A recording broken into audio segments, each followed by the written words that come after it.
রাস্তাঘাটে সব জায়গায় টেম্পো স্ট্যান্ড, বাস স্ট্যান্ডে টাকার ট্যাক্স বসাচ্ছে। আমি নিজে ধরছি, আমি বলতে পারি, আমি নিজে ধরছি। আমি যখন মেডিকেলে পড়ি, আমি ধরার পরে পুলিশ আসছে, আমি তখন মেডিকেলে, আমি ভাই টাকা অনেকদিন আগের ঘটনা। আমি যখন ডিসি অফিসে গেলাম, এক পুলিশ বলছে, স্যার আপনি মেডিকেলে পড়ার সময় যে শাওরাম গেলাম, কি হয়েছে? কয় স্যার আমাদের খেয়াল আছে আপনি ওই ইয়া না? বলছে হ্যাঁ। বলছে স্যার আপনার কি ঘটনা শুনেন। ঘাগট নামে একটা জায়গা আছে রংপুরে, ওইখানে আমি যে নিজে লেখালেখি করতাম, পড়তাম রংপুর মেডিকেলে যখন আমি পড়ি। একদিন দেখতেছি ওইখানে একটা ঘাগটের ওইখানে একটা ব্রিজ আছে, ওইখানে একজন একটা লাঠি নিয়ে টাকা তুলতেছে, টাকা। তাই একটা অটোতে আসছে বদরগঞ্জের ওই পাশ থেকে, অটোওয়ালার কাছে টাকা নাই, আর সম্ভবত খুবই কঠিন রুগী, তো ওই অটোকে যাইতে দিচ্ছে না। তা আমি বলতেছি ভাই কেন যাইতে দিচ্ছে না? কয় যে না, এটা টাকা দেওয়া লাগবে। কেন?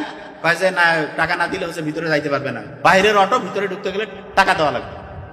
আমার কাছে ফোন ছিল, আমি হচ্ছে পুলিশের ওইখানে ফোন দিলাম, যার বললাম যে এরকম চাঁদাবাজি চলতেছে, আপনারা চলে আসেন। বলছে ঠিক আছে আপনি থাকেন। এই 20-25 মিনিট পরে আসছে, তারও কম সময় আসছে। আসার পরে অটোওয়ালাদেরকে জিজ্ঞেস করতেছে আপনাদের কাছে টাকা চাইছে। অটোওয়ালা কেউ কিছু কয় না। আমি বললাম যে ভাই আপনাদের কাছে চাইলো, অটোওয়ালারা চুপ করে আছে, কিছু বলতেছে না। তারপরে এখন পুলিশ বলতেছে যে কেউ তো সাক্ষী দিচ্ছে না। আমি বললাম ভাই সত্যি কথা কইছে। পুলিশ চুপচাপ আছে। আমি বলছি কি ভাই এরকম হচ্ছে কেন? অটোওয়ালা কেউ কিছু বলে না। তারপর পুলিশ আমাকে বলতেছে আপনি কি আমাদের সাথে যাবেন না থাকবেন? আমি বললাম আমি থাকবো। পুলিশ তারপরে হচ্ছে চলে গেল। আমি ওই ব্রিজ থেকে এই ধরেন যে 70-80 মিটার দূরে আমি যে লেখালেখি করি ওইখানে। ও আল্লাহ, এই আধা ঘন্টা হয় নাই, দেখি যে প্রায় 40-50 জন দূর থেকে বিভিন্ন জিনিসপত্র নিয়ে আসতেছে। আমি বলছি কিরে এরকম, আমি এদিকে একা বসে আছি, কেউ তো নাই। ফোন দিলাম পুলিশকে, বললাম যে এরকম একটু আগে আমি দিয়েছিলাম ফোন, তাই এখানে যে আসতেছে। বলতেছে আপনি তো মিস ইনফরমেশন দিচ্ছেন। আমার এখনো খেয়াল আছে, মিস ইনফরমেশন মানে আমি তো সত্যি কথা বলছি। বলছে না, আমি তো বলছি মাস্টারে এ তো দেখি এদের লোক মনে হয়, সত্যি কথা। তারপরে আমার যাই হোক, আমার খুব কাছের একজন হচ্ছে সচিব পর্যায়ে ছিলেন, আঙ্কেলকে আমি ফোন দিলাম। আঙ্কেল বলছে তুমি এখনই লাইনে থাকো, আমি ফোন দিচ্ছি। উনি সম্ভবত এসপি স্যারকে ফোন দিয়েছিলেন ওই সময়। দেওয়ার পরে এই 5 মিনিটেরও কম সময় ওই ওসির ওইখান থেকে ফোন আসলো, বলছে ঠিক আছে আপনি চিন্তা করেন না, আমরা ফোর্স পাঠাচ্ছি। ওয়াল্লাহ ওসি ফোন দেওয়ার পরে মানে আমি এইখানে ধরেন যে ওরা ওই যে আর দেখি ওরা আগাচ্ছে না, মানে আসতেছে না, ওই জায়গায় আছে। তারপরে কিছুক্ষণ পরে হচ্ছে গাড়ি চলে আসলো। আসার পরে ওরা আবার দেখলাম যে অনেকজন চলে গেল।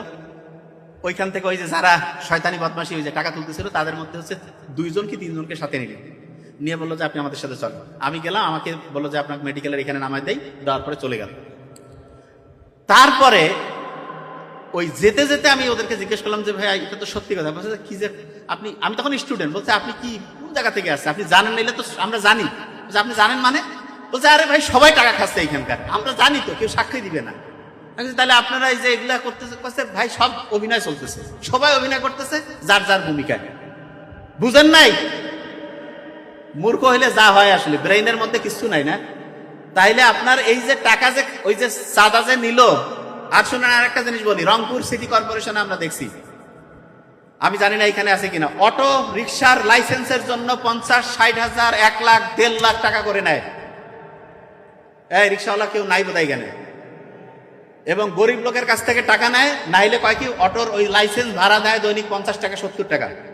এবং আমি নিজে কয়েকবার ফোন দিয়েছিলাম, কি ব্যাপার? বলতেছে এটা খুবই দুঃখজনক, যদি আল্লাহ কোনোদিন ভালো লোক নিয়ে আসে অবশ্যই এগুলো চেঞ্জ হবে। একটা লোক গরিব মানুষ, সে রিক্সা চালায়, অটো চালায়, তার কাছে আপনি লাইসেন্স বাবদ দেন 60 হাজার টাকা, এবং সিন্ডিকেট, দালালের সিন্ডিকেট করছেন, অটোর জন্য দেন 1,65,000, 1.5 লাখ টাকা। আমি রেগুলার গরিব লোকের যে কোনো লোকের সাথে কথা বলি যে কি ব্যাপার শুনি তো, হয়তো আমার সিনেমা আমি মাস্ক পরা দেখি, বলছে এরকম যে স্যার এরকম টাকার ছাড়া কেউ দেয় না।